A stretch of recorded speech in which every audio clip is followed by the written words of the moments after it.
और आगे बढ़ते हैं, विकास की तलाश में यूपी एटीएस ने बिछाया है बहुत बड़ा जाल। दिल्ली, बिहार, झारखंड में तलाश जारी है। हरियाणा, पंजाब, राजस्थान में भी विकास दुबे की तलाश की जा रही है।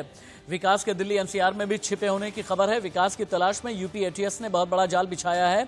दिल्ली, बिहार, झारखंड में विकास की तलाश की जा रही है। चूंकि विकास दुबे के बारे में कुछ पता नहीं चल पा रहा, तो हरियाणा, पंजाब, राजस्थान यानी यूपी की सीमा जिन जिन राज्यों के साथ में लगती है, दिल्ली में बताया जा रहा है कि यूपी एटीएस की 2 टीम है। विकास के दिल्ली एनसीआर में छिपे होने की खबर है और इन राज्यों से गुजरते हुए जितने भी टोल नाके हैं वहां पर विकास दुबे की तस्वीरें लगाई जा रही हैं, ताकि किसी को भी अगर विकास दुबे के हुलिये वाला कोई शख्स नजर आए तो तुरंत ही नजदीकी पुलिस स्टेशन में फोन करके बताएं। इनामी राशि 50,000 से 2.5 लाख कर दी गई है। पुलिस वाले घूम घूम करके विकास दुबे की तस्वीर दिखाकर लोगों से पूछताछ कर रहे हैं और तलाशी ले रहे हैं।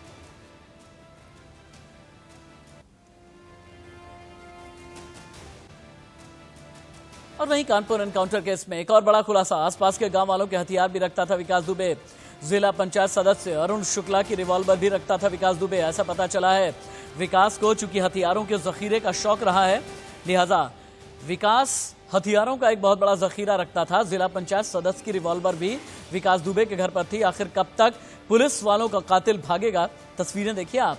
कानपुर एनकाउंटर केस में यह बड़ा खुलासा हुआ है। आसपास के जो भी इन्फ्लुएंशियल लोग थे उनके हथियार भी अपने पास ही विकास दुबे रख लिया करता था।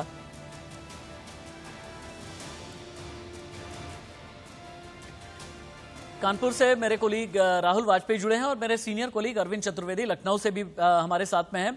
अरविंद, सबसे पहले आपके पास आते हुए बड़े कैनवास पर बात करूंगा, किन किन राज्यों में छापेमारी, दबिश और तलाशी जारी है विकास दुबे की?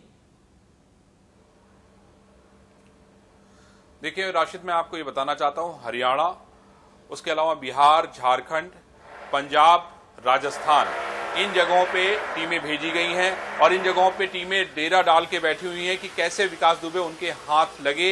ये सबसे महत्वपूर्ण और इस समय की बहुत बड़ी खबर है।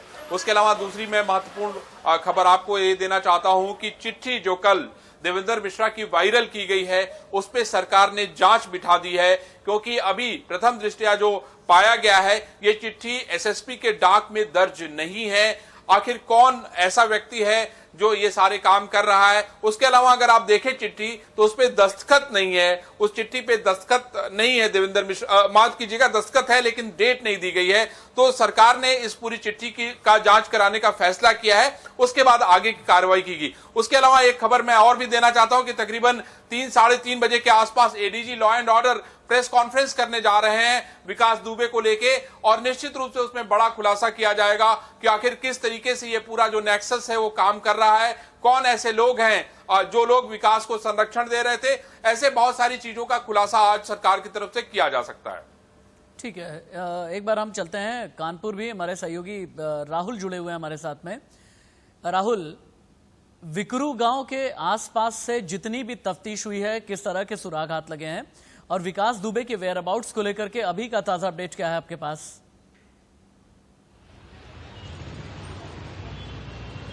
जी देखिए, विकरू गांव में जो भी तफ्तीश की गई है, बाहर जो कुआं है उससे जो पहचान पत्र मिले हैं, पुलिस के वायरलेस का सेट मिला है, कई कारतूस मिले हैं, और जो भी पार्टियों के, चाहे समाजवादी पार्टी के हों, बहुजन समाज पार्टी के हों, उनके झंडे मिले हैं। तो कहीं ना कहीं ये जो पुलिस है वो पूरी जानकारी जुटाने में लगी है, पूरे साक्ष्य खंगाले जा रहे हैं। इसके अलावा 3 लोगों को जेल और भेज दिया गया है, जिसमें एक विकास दुबे की बहू है, एक नौकरानी है और एक विकास दुबे का गुर्गा है।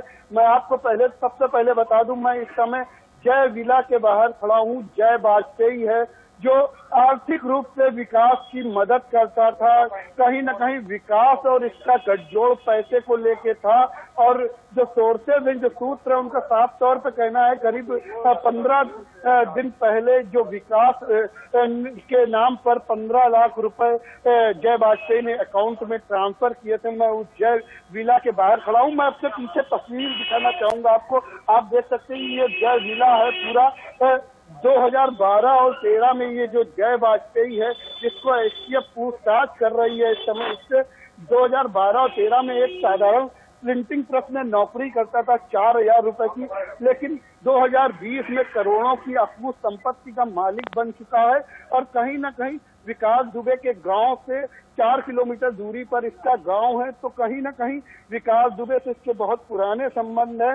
और जब से ये जो हत्याकांड हुआ है, जो 8 पुलिस कर्मियों की शहादत हुई है, उसके बाद से जिस तरीके से इसने एक नाटकीय ढंग से अपनी 3 लग्जरी गाड़ियों को काकादेव के विजयनगर चौराहे पे लावारिस तरीके से छोड़ दिया था, नंबर प्लेट हटा के, उसके बाद से ये विजय वाजपेयी तक के घेरे में था और लगातार इससे एसटीएफ पूछताछ कर रही थी और इस समय ये एसटीएफ के हिरासत में है और लखनऊ में इससे गोपनीय तरीके ठीक है राहुल, आपका बहुत शुक्रिया। अरविंद चतुर्वेदी लखनऊ से मेरे साथ में थे, मेरे सीनियर कोलीग, आपका ही बहुत बहुत शुक्रिया। एक तरफ विकास के दिल्ली में होने की आशंका है, वहीं उसके नेपाल भागने का भी शक है। गोरखपुर के डीआईजी राजेश मोदक से इंडिया न्यूज ने बात की।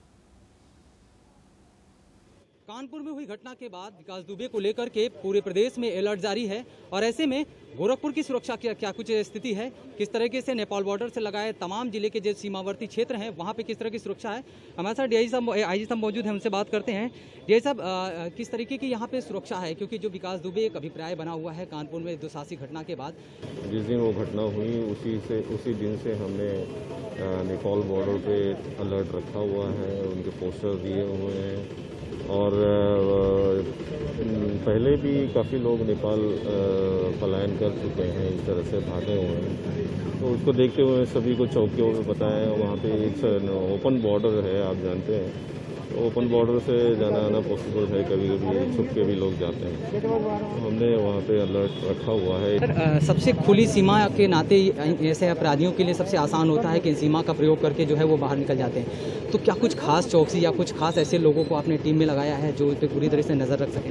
जी बिल्कुल, खास लोगों को लगाया हुआ है, सभी एसपीज को बताया है कि ये टीम्स लगाएं हैं बॉर्डर पे और ऐसे रास्तों पे लगाएं ताकि जहाँ से लोग पैदल जाना आना कर सकते हैं, जो नॉर्मली ऐसे रूट्स हैं जो छुप के जा सकते हैं। तो बिल्कुल गोरखपुर की अगर बात करें तो यहाँ पे पूरी तरीके से सुरक्षा का खाका तैयार कर लिया गया है, स्पेशल टास्क फोर्स लगा दी गई है, चाहे नेपाल बॉर्डर की बात हो या फिर सीमा के जो भी इलाके हो उन पे लगा दिया गया है और पूरी तरीके से माना जा रहा है कि अगर विकास दुबे इस रास्ते से जाता है तो उसे यहाँ की पुलिस धर दबोचेगी।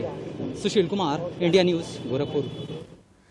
और इस बीच विकास से जुड़े कई वीडियो सामने आए हैं जिससे विकास दुबे की खूनी इतिहास के बारे में जानकारी मिलती है। 2006 और 2017 के 2 वीडियो सामने आने के बाद से ये साफ हो गया कि विकास दुबे का माइंडसेट था क्या, वो क्या कुछ करना चाहता था।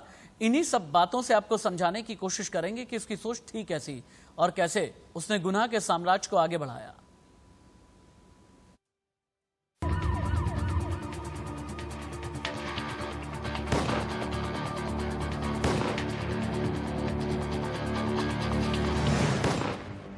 हिस्ट्री शीटर विकास दुबे का है पुराना इतिहास, करीब 20 साल पुराना है अपराध का इतिहास।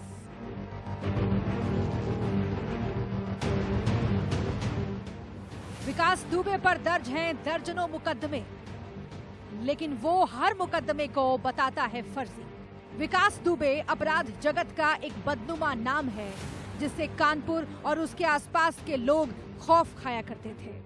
शुरुआत साल 2006 से करते हैं जब उसका नाम अपराध जगत में जम चुका था। विकास दुबे भी मीडिया में खुद को बढ़ चढ़कर दिखाना चाहता था।